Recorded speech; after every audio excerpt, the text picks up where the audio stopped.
Hello, welcome to my channel, The Hebrew Bible. This is Moses Gumadi, and with this video I'm starting a new series. Let's understand the Hebrew Bible. There is a previous series that I have created already.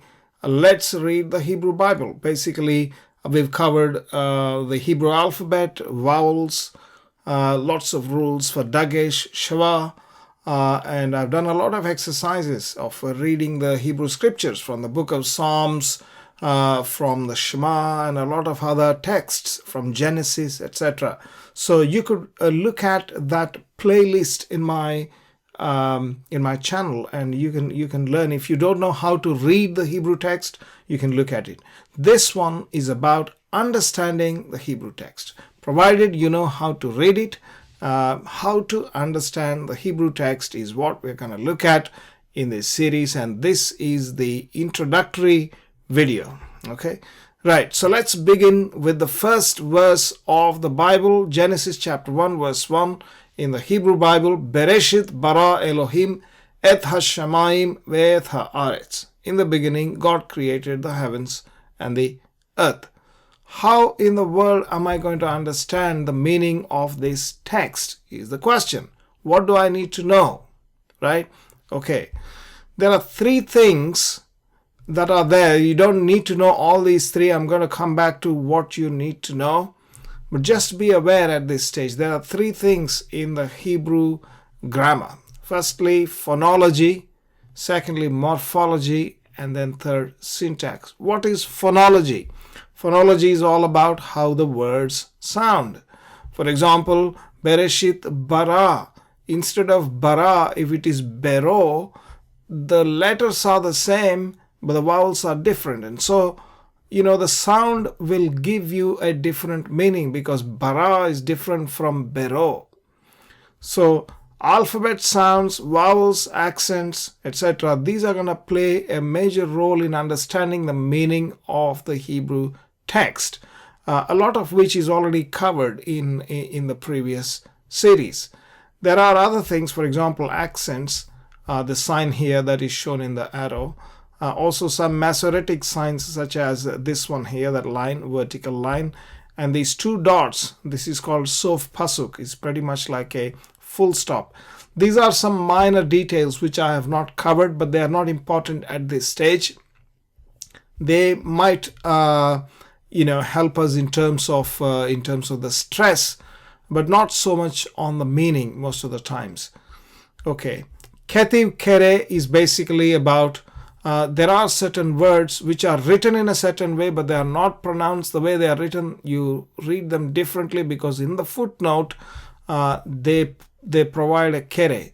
They write the ketiv in the footnote. They provide a kere, and according to kere you read. Okay. And so obviously that gives the meaning as well. So that's about the phonology. Morphology is about the shape or the structure of the word. What part of speech is it? Is it a noun or is it a verb? Is it an article? Is it a preposition? What is it?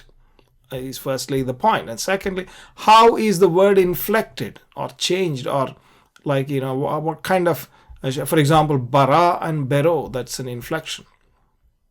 And what prefixes and suffixes has it got?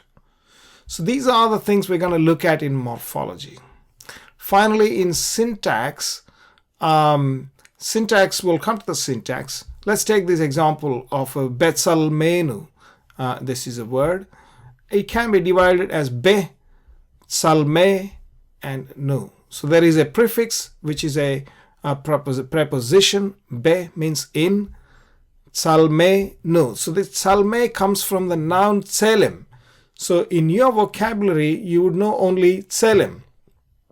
But now that you know the tselem, you can recognize what this betsalmenu is, because the be, as a prefix, as a preposition, nu as a suffix, a pronominal suffix, and betsalmenu means in our image. So that's how you would learn to recognize the words from the building blocks of nouns and verbs, etc. So when you build the vocabulary based on these building block words of nouns and verbs, and then inflect them depending on how they are inflected in the Hebrew Bible and what sort of prefixes, suffixes are attached, you will then derive the full meaning of that word. Syntax is all about word order and how the phrases are constructed and sentences are constructed. This is a bit more advanced subject. I won't be covering in this particular series. For example, you look at this word, the phrase, this Bereshit bara Elohim is a big phrase within the sentence, within the word, within the verse, and there is a sub phrase here, bara Elohim is a sub phrase. So this sort of grouping of words and division of words and the word order, why is it bara Elohim, why is it not Elohim bara, right? So those kind of rules are all covered within the syntax, which is a bit more advanced. We're not going to cover that within this series, as I said.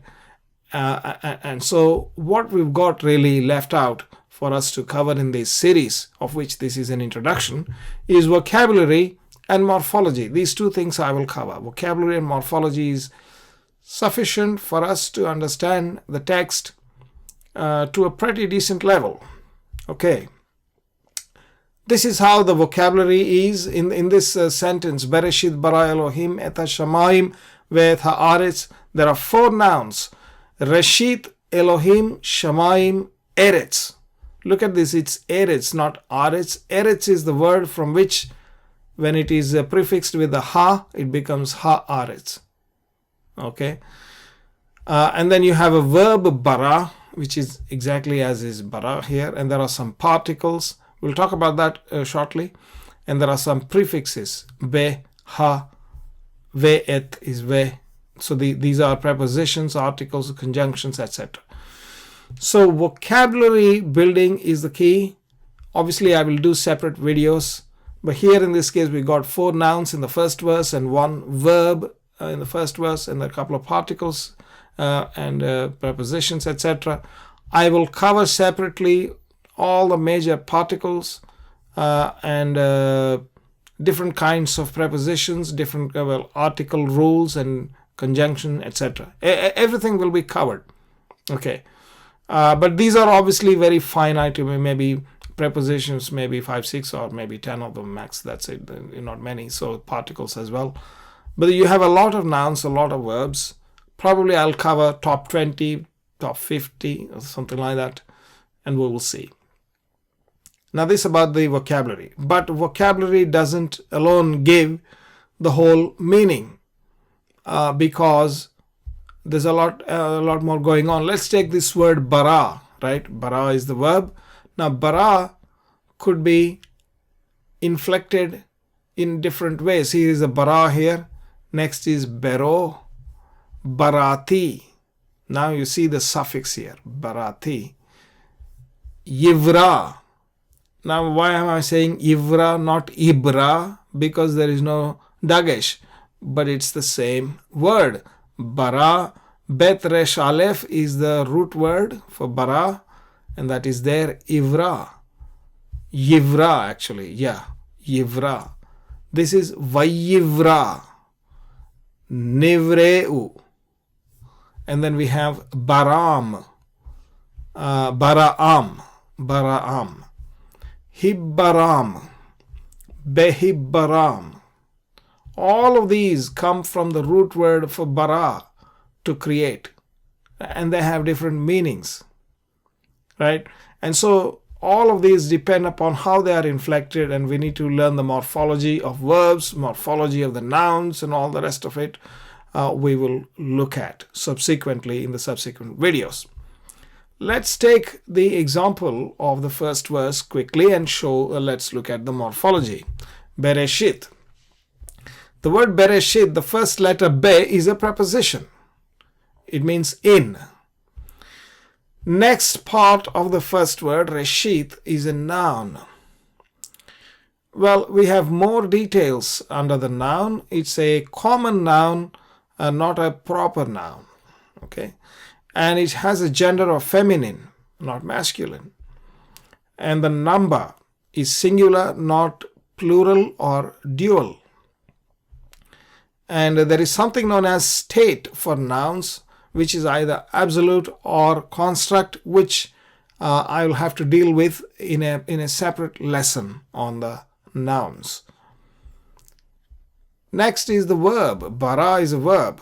But the verbs have different kinds of stems, different kinds of conjugations, and each stem and a conjugation combination can have different persons and genders and numbers.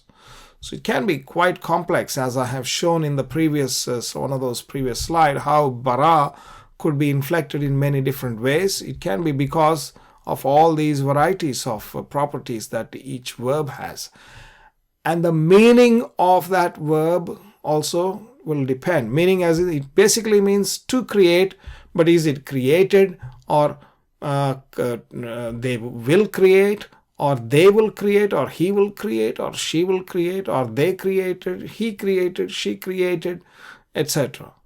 Or is it a command, you create, or what is it all about, right? So that sort of a meaning has to be figured out based on these properties of that word, which we call as morphology. Now, look at the word Elohim, which is a noun. It's a common noun. It's a masculine gender. The number is plural, Elohim, plural, and the state is absolute. Again, as I said, we'll look at the state later on. Eth is a particle. It is a direct object marker, means this word stands in front of the object. So this is not a subject. That's the point. If this is in front of a word, it means that the word after the letter, the word eth, is an object and not subject in the sentence. Similarly, ve eth, this eth haaretz. So both hashamayim and haaretz, that is heavens and the earth, are objects because they were created. The subject is Elohim. Objects are there, two objects here. Okay, so this eth is a direct object marker. This one doesn't, it is not always there in front of the object. It doesn't mean that wherever there is an object you got to have eth. No. Sometimes they choose to put it, sometimes not. But if it is there, remember, it is a direct object marker. Okay. Again, you may ask, how am I going to know which word is what? How do I know which is verb, which is a noun, etc., which is a preposition? You don't worry, I'm going to show you a tool from where you can figure that out pretty easily without having to remember anything. Okay. Now, the next one is hashamayim. In this hashamayim, this word ha is a particle, which is a type. Then the type of it is definite article. It's like English the definite article. Indefinite article, there's no indefinite article in Hebrew, like a pen or the pen or whatever, right? So this is the definite article, ha. Also haaretz, that's a definite article here.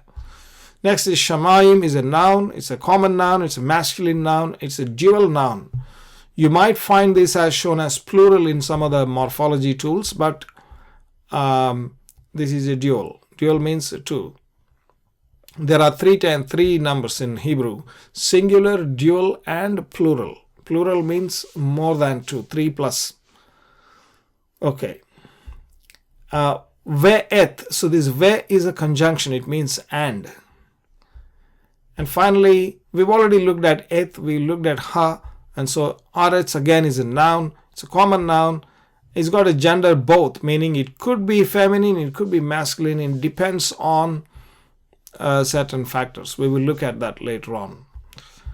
It's a singular and absolute. So this is the total morphology of the sentence, and this can be figured out pretty much easily from the Blue Letter Bible. All you need to do is just click under the verse, under the English verse, right? You have the Hebrew text here, and click the word. If you click the word Bereshit, there's a pop-up called Hebrew parsing, and in this, you can see here Bereshit is split into two, and Reshit is being shown here because now Reshit has a noun, common, feminine, singular, absolute. There is another tab, this tab for R, that is for the Beth. That's for the Beth. If you click that tab, you will see what is this Beth. Sometimes you may have 3 tabs because there is a prefix and a suffix as well, and so they have 3 tabs as well. In very rare occasions, there may be 4 as well. Right, so that's where you need to find out the morphology. And once you have the morphology and, of course, the vocabulary, you are good to go to understand the Hebrew text. And so that brings us to the end of this video. Thank you very much, and please do like this video, comment, and subscribe to the channel. Click the bell icon, and I will see you shortly in the next video. Thank you very much.